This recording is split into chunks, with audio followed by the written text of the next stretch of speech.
Le chien est apparu tous les matins à 7h48, comme des roulettes. Pluie ou brillance, été ou neige, il trottait la rue Maple, la tête basse, la queue se balançant en rythme lent et s'installe à côté du troisième banc à l'arrêt de bus d'Oak Ridge. Il n'a jamais aboyé. Jamais chassé personne. Juste assis. Regarder. Inattentant. La première fois que les gens l'ont remarqué, c'était à cause du temps. Chaque matin, la même minute, le même endroit. Il ne s'allongerait pas. Il ne errerait pas. Il s'asseyait juste le dos droit et ses yeux fixés sur la route. Lorsque le bus 7h55 est arrivé, il levait les yeux. Regardait chaque personne s'enlever. Puis, alors que le dernier pied touchait le trottoir et que les portes se fermaient à nouveau, il baisserait la tête, se retournait et redescendait dans la rue. Chaque jour. Il n'a jamais raté une matinée. Les enfants l'ont nommé Shadow. Les vieux l'ont appelé la sentinelle. Quelques personnes ont essayé de le nourrir. Il reniflait la nourriture, prenait parfois une bouchée, mais seulement après le départ du bus. Le conducteur, Linda, une gentille femme dans la soixantaine, a commencé à sauver un biscuit de son petit déjeuner pour lui. Elle ne connaissait pas son nom, mais elle lui a parlé comme une vieille amie. Toujours en attente, hein? Elle dirait, lui donnant le régal par la porte ouverte. Il ne s'est jamais rapproché d'un pied. Je prenais simplement la nourriture doucement, cligna des yeux une fois et s'éloigna. Personne ne savait d'où il venait. Pas de col·lecció. Pas de balise. Mais il était propre. Bien nourri. Quelqu'un s'occupait de lui, ou avait été. Au fil des ans, son museau est devenu plus blanc, c'est pas plus lentement, mais la routine n'a jamais changé. Il est venu. Il a attendu. Il est parti. Et personne n'est jamais venu le chercher. Ce n'est qu'à ce mardi d'octobre, 9 ans après son apparition pour la première fois. Les feuilles avaient commencé à tomber et un froid s'était glissé dans le vent. Le bus de Linda s'est arrêté comme toujours. Les portes sifflèrent. Les passagers habituels sont partis, madame. Patel avec son parapluie floral, le collégien avec des écouteurs, le grand homme qui n'a jamais souri. Et puis est venu un nouveau visage. Un homme dans la trentaine. Manteau brun. Yeux fatigués. Une boiterie sur sa jambe droite. Il a démissionné, leva les yeux. Et gelé. Le chien était là, assis sur le bord du banc, le regardant. L'homme regarda. Quelque chose dans son visage se fissure, comme un souvenir faisant surface trop vite. Ses lèvres bougeaient. Murphy. Le chien n'a pas bougé. Puis, bienveillant, il se leva. Avance. S'arrêta à un pied. L'homme est tombé à genoux. Murphy, dit-il encore, plus fort maintenant, comme s'il ne pouvait pas en croire le son. Comment vas-tu encore? Gémit le chien, à peine audible. Puis pressa ensuite sa tête dans la poitrine de l'homme. Et tout ce qui les entoure est devenu silencieux. Pendant un long moment, rien ne bougea sauf les feuilles tourbillonnant dans le vent autour d'eux. L'homme s'agenouilla sur le trottoir, les bras enroulés doucement autour du cou du berger allemand, une main enfouie dans sa fourrure épaisse, l'autre tremblante comme si c'était tout un rêve cruel. Murphy n'a pas bougé. Il se pencha dans la poitrine de l'homme comme un poids qu'il s'était finalement permis de libérer, comme si l'acte d'attente s'était terminé et qu'il pouvait respirer à nouveau. Les passagers à l'arrêt étaient immobiles. Personne n'a parlé. Même Linda, qui avait vu toutes sortes de personnes et d'animaux de compagnie sur son itinéraire depuis plus de 30 ans, avait des larmes se rassemblant derrière ses lunettes. Elle a quitté le bus.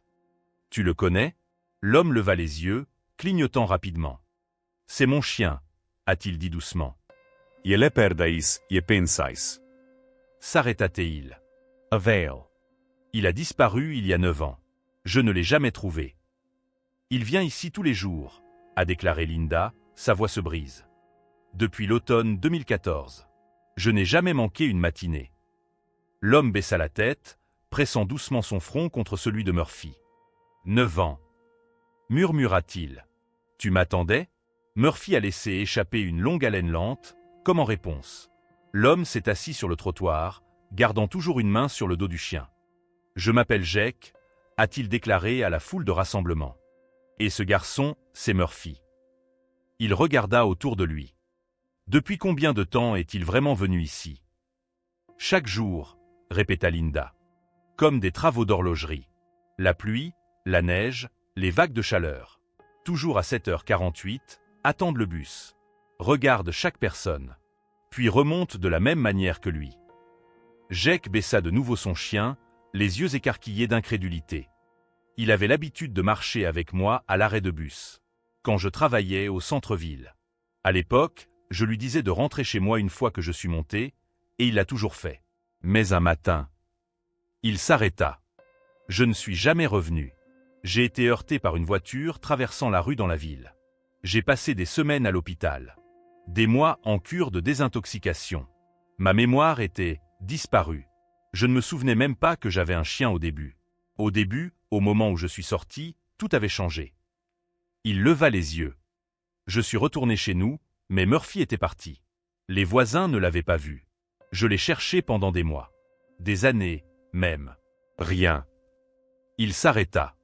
Je me suis finalement éloigné. J'avais toujours l'impression d'avoir laissé quelque chose de derrière, mais je ne savais pas quoi. Murphy s'assit à côté de lui maintenant, son épaule se penchant sur le côté de Jake, les yeux à moitié fermés de cette vieille façon fidèle des chiens quand ils n'ont pas besoin de réponse, seulement de la présence. Jake s'est tourné vers les autres. Il n'a jamais cessé de venir ici. Jamais, a déclaré un adolescent qui a vécu le bloc. Même quand il a boité. Même quand il neigeait si mauvais qu'aucun bus ne courait. Il se présentait toujours et s'asseyait comme s'il était en service. La voix de Jake a craqué. Tout ce temps, je pensais qu'il était parti. Mais il était là. J'attendais. Une femme a remis à Jake une bouteille d'eau. Quelqu'un d'autre a apporté une serviette pliée pour lui s'asseoir.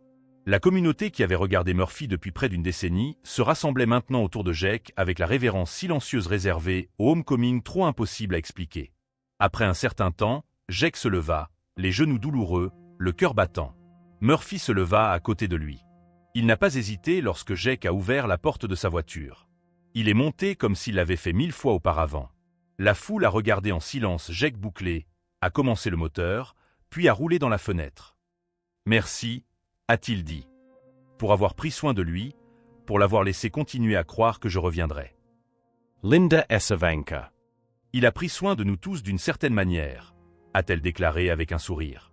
Vous ne croiriez pas combien de personnes ont commencé à se présenter au juste pour s'asseoir près de lui.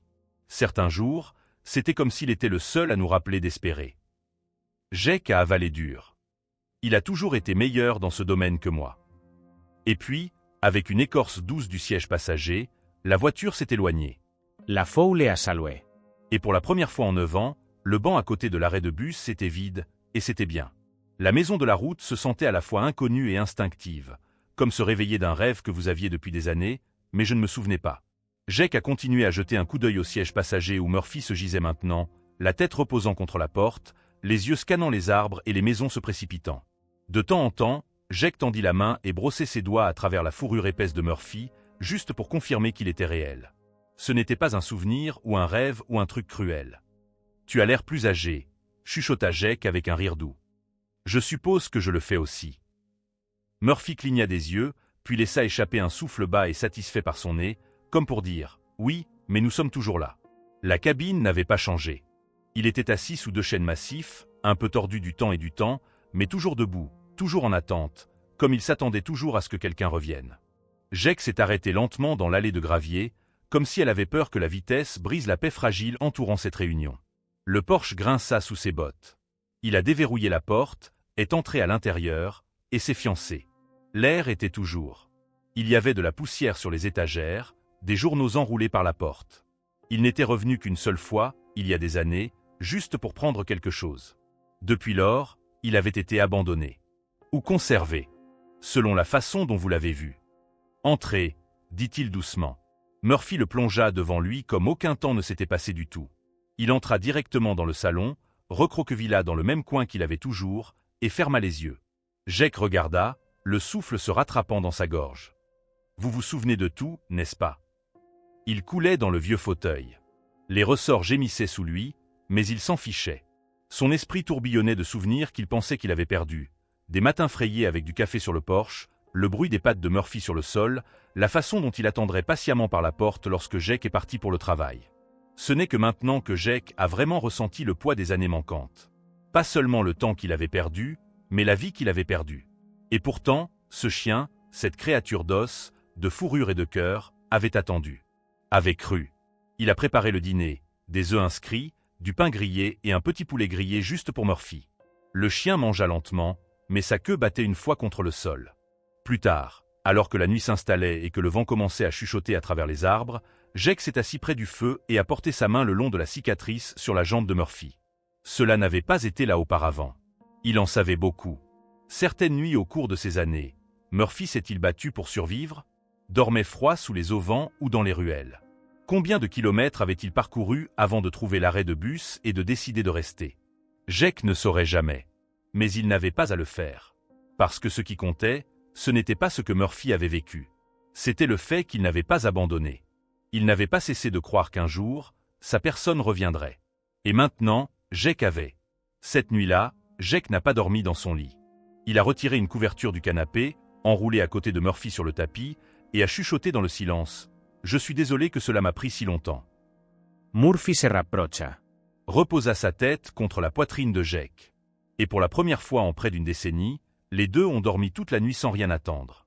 Le lendemain matin, la lumière du soleil s'est répandue à travers les fenêtres comme une marée chaude, lavant les ombres de la veille. Jake ouvrit lentement les yeux, à moitié expectant la cabine pour être vide, le feu brûlait en cendres, le tapis froid. Mais Murphy était toujours là, toujours pressé contre son côté, sa respiration lente et profonde, comme s'il s'était finalement permis de se reposer. Jake sourit, un sourire fatigué et calme qui a atteint des endroits sur son visage qui n'avaient pas bougé depuis des années. Il se leva, s'étira et prépara une casserole de café avec des grains si vieux qu'il n'était pas sûr qu'il travaillerait toujours. Ils l'ont fait. Sorte de... Murphy l'a suivi à l'extérieur alors qu'il montait sur le porche, la démarche du chien raide mais stable. Ensemble, ils se tenaient là, prenant l'air croustillant de montagne, l'odeur du pain, le gazouillis d'oiseaux qui n'avait pas été là la dernière fois que Jake a quitté cet endroit. « Nous sommes à la maison, mon pote », murmura-t-il. Murphy était assis, que la queue se brossant doucement sur le bois. Plus tard dans l'après-midi, Jake est allé en ville. Il avait besoin de fournitures, de nourriture, d'épicerie, peut-être même d'une literie fraîche pour Murphy. Mais plus que cela, il avait besoin de réponses. Alors qu'il s'arrêtait dans le petit magasin général, les têtes ont commencé à tourner. La ville n'avait pas beaucoup changé. Des trottoirs tordus, la même signalisation fanée, le même bavardage à l'extérieur de la boulangerie. Mais Jake pouvait le sentir. Les gens l'ont reconnu. Ou peut-être qu'ils ont reconnu le chien assis droit sur le siège passager. Au moment où il est sorti, un groupe s'était rassemblé près de la porte. « Tu es le gars », a déclaré quelqu'un. Jake acquiesca lentamente. Waze. Je suppose que je le suis. C'est lui, non? Le chien de bus. Jake regarda Murphy, qui était assis en regardant la foule avec son intensité calme habituelle. Waze. Son nom est Murphy. Une femme plus âgée s'avança, il se souvenait de son vaguement. Posséder la boutique d'antiquité, a utilisé son bigle sur le marché fermier. Nous l'avons tous surveillé, a-t-elle déclaré. Toute la ville. Pas officiellement, bien sûr, mais nous nous sommes assurés qu'il avait de la nourriture. De l'eau. Shelter. Quand il faisait froid, quelqu'un apportait une couverture, ouvrirait le hangar derrière le fleuriste. Un autre homme a sonné, il ne nous laisserait pas près de lui. Pas vraiment. Mais il prenait la nourriture. Et il se présentait toujours à l'arrêt de bus. Même temps, tous les matins. La Gouri deja que se reserra. Vous l'avez fait avancer, a-t-il dit. Je ne sais même pas comment vous remercier. Une adolescente s'est avancée. Vous n'avez pas à le faire. Il nous a donné de l'espoir. Chaque jour, les gens ont commencé à aller tôt juste pour le voir. Il nous a fait croire que peut-être, juste peut-être, tout ne se perd pas pour toujours. Jake a avalé la bosse dans la gorge. Cela pour que le chien serait plus à l'aise. Ces gens n'avaient pas remarqué Murphy. Après dîner, ils se sont assis sur le porche, en regardant le soleil disparaître derrière les pins. Tu es à la maison. Pour de bon. Murphy a à nouveau penché la tête dans la poitrine de Jake. La lumière du matin brillait autour de lui comme un halo tranquille, son regard s'est fixé sur la route. Les gens s'arrêtaient pour le regarder avant d'attraper le bus ou de ramasser leurs enfants. Jake a regardé l'image depuis longtemps. Une plaque de banc, peut-être. Juste quelque chose à se souvenir de ce qu'il voulait dire pour les gens. Non pas parce qu'il est parti, Dieu merci, mais parce que ce qu'il a fait importait. Jake a regardé par la fenêtre où Murphy était étendu au soleil, une patte se contractant alors qu'il rêvait. Les gens ont déjà fait don, a-t-elle dit avec un doux sourire. Jake hocha la tête, les yeux piquants. Bien sûr, ils le peuvent. La plaque a été installée une semaine plus tard. Il a l'eau. Pour Murphy, qui a attendu. Un symbole de loyauté, de l'espoir et de la maison qui ne nous quitte jamais. Le dévoilement s'est produit tranquillement. Pas de presse, pas de grands discours. Juste des voisins et des habitués, quelques écoliers et Linda, le chauffeur de bus, qui étreignit Jake avec des larmes aux yeux. Murphy était là, bien sûr, assis à côté du banc qu'il regardait autrefois. Il était plus lent maintenant, plus fatigué après des promenades, mais il a toujours tenu sa posture comme une sentinelle. Jake a remarqué quelque chose lors de la cérémonie. Murphy ne regardait plus la route. Pas comme il le faisait. Maintenant, il a regardé les gens. Il regardait les visages, les queues remuaient doucement, et quand un enfant s'accroupait pour dire bonjour, il ne s'éloignerait pas. Il les laisserait le toucher. Il fermerait les yeux et existait juste dans l'instant.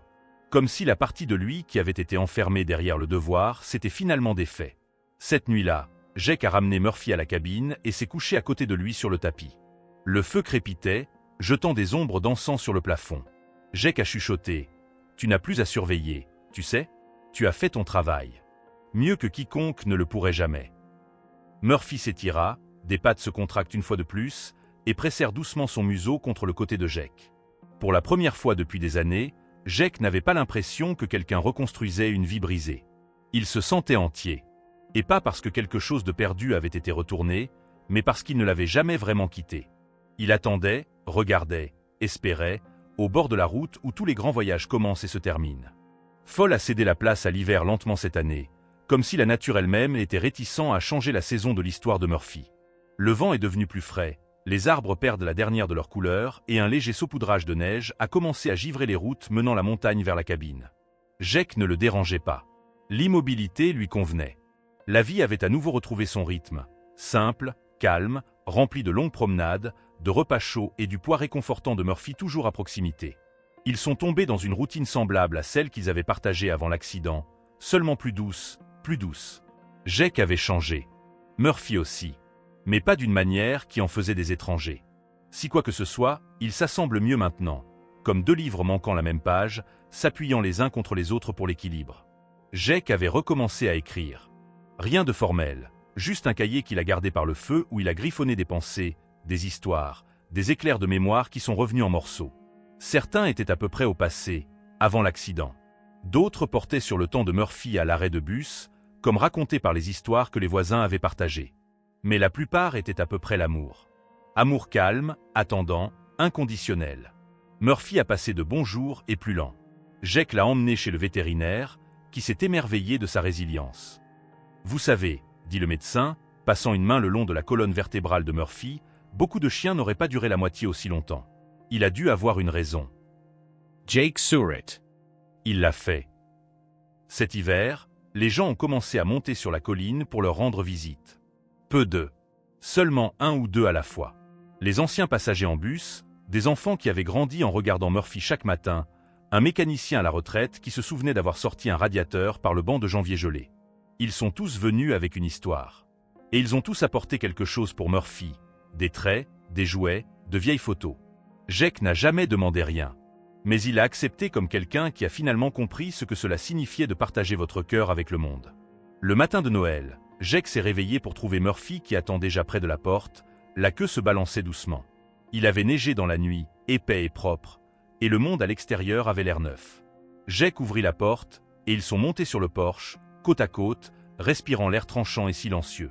Et puis quelque chose d'inattendu s'est produit. Murphy aboya. Pas un avertissement. Pas une écorce fatiguée. Un son complet, heureux et vivant. Il leva les yeux vers Jake, la queue battait fort maintenant, et décollait dans la neige, délimitant à quelques pieds avant de se retourner, ses yeux brillants comme un chiot. Jake rit. « Oh, maintenant tu veux jouer dans ton vieux. » Murphy aboya à nouveau. Jake a attrapé son manteau, ses bottes et a suivi. Pendant l'heure suivante, ils ont joué dans la neige comme des garçons qui ne savaient pas combien de hiver il restait. Jake a jeté des bâtons. Murphy les a poursuivis. Ils ont roulé, trébuché, se sont couverts de neige. Et quand c'était fini, ils se sont assis sur le porche, trempés et glaciaux, mais souriant comme des imbéciles. « Joyeux Noël, mon pote », a déclaré Jake. Murphy a laissé échapper un gémissement bas et satisfait et a posé sa tête sur les genoux de Jake. Jake leva les yeux vers le ciel. Les nuages s'étaient séparés. Le bleu s'étendait au-dessus d'eux comme une promesse silencieuse. Et à ce moment-là, Jake n'a pas pensé aux années qu'ils avaient perdues. Il ne pensait pas à la douleur, ni à l'attente, ni à ce qui aurait pu être. Il a juste pensé à maintenant. sur la chaleur. À propos de ce chien qu'il avait attendu sans aucun doute. Et à propos de l'avenir qu'ils avaient encore laissé partager. Fall a cédé la place à l'hiver lentement cette année, comme si la nature elle-même était réticente à changer la saison de l'histoire de Murphy. Le vent est devenu plus frais, les arbres perdent la dernière de leur couleur et un léger saupoudrage de neige a commencé à givrer les routes menant la montagne vers la cabine. Jake ne le dérangeait pas. L'immobilité lui convenait. La vie avait à nouveau retrouvé son rythme, simple, calme, rempli de longues promenades, de repas chauds et du poids réconfortant de Murphy toujours à proximité. Ils sont tombés dans une routine semblable à celle qu'ils avaient partagée avant l'accident, seulement plus douce, plus douce. Jake avait changé. Murphy aussi. Mais pas d'une manière qui en faisait des étrangers. Si quoi que ce soit, ils s'assemblent mieux maintenant, comme deux livres manquant la même page, s'appuyant les uns contre les autres pour l'équilibre. Jake avait recommencé à écrire. Rien de formel, juste un cahier qu'il a gardé par le feu où il a griffonné des pensées, des histoires, des éclairs de mémoire qui sont revenus en morceaux. Certains étaient à peu près au passé, avant l'accident. D'autres portaient sur le temps de Murphy à l'arrêt de bus, comme racontés par les histoires que les voisins avaient partagées. Mais la plupart étaient à peu près l'amour. Amour calme, attendant, inconditionnel. Murphy a passé de bons jours et plus lents. Jake l'a emmené chez le vétérinaire, qui s'est émerveillé de sa résilience. Vous savez, dit le médecin, passant une main le long de la colonne vertébrale de Murphy, beaucoup de chiens n'auraient pas duré la moitié aussi longtemps. Il a dû avoir une raison. Jake Surratt. Il l'a fait. Cet hiver, les gens ont commencé à monter sur la colline pour leur rendre visite. Peu d'eux. Seulement un ou deux à la fois. Les anciens passagers en bus, des enfants qui avaient grandi en regardant Murphy chaque matin, un mécanicien à la retraite qui se souvenait d'avoir sorti un radiateur par le banc de janvier gelé. Ils sont tous venus avec une histoire. Et ils ont tous apporté quelque chose pour Murphy. Des traits, des jouets, de vieilles photos. Jake n'a jamais demandé rien. Mais il a accepté comme quelqu'un qui a finalement compris ce que cela signifiait de partager votre cœur avec le monde. Le matin de Noël, Jake s'est réveillé pour trouver Murphy qui attend déjà près de la porte, la queue se balançait doucement. Il avait neigé dans la nuit, épais et propre, et le monde à l'extérieur avait l'air neuf. Jake ouvrit la porte, et ils sont montés sur le porche, côte à côte, respirant l'air tranchant et silencieux. Et puis quelque chose d'inattendu s'est produit. Murphy aboya. Pas un avertissement. Pas une écorce fatiguée. Un son complet, heureux et vivant. Il leva les yeux vers Jake, la queue battait fort maintenant, et décollait dans la neige, délimitant à quelques pieds avant de se retourner, ses yeux brillants comme un chiot. Jake rit. « Oh, maintenant tu veux jouer dans ton vieux. » Murphy aboya à nouveau.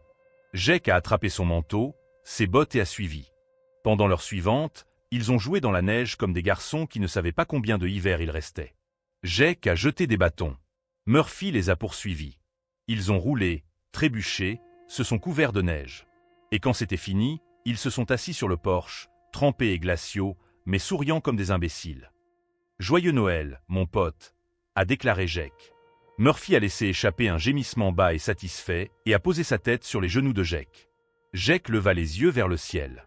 Les nuages s'étaient séparés. Le bleu s'étendait au-dessus d'eux comme une promesse silencieuse. Et à ce moment-là, Jake n'a pas pensé aux années qu'ils avaient perdues.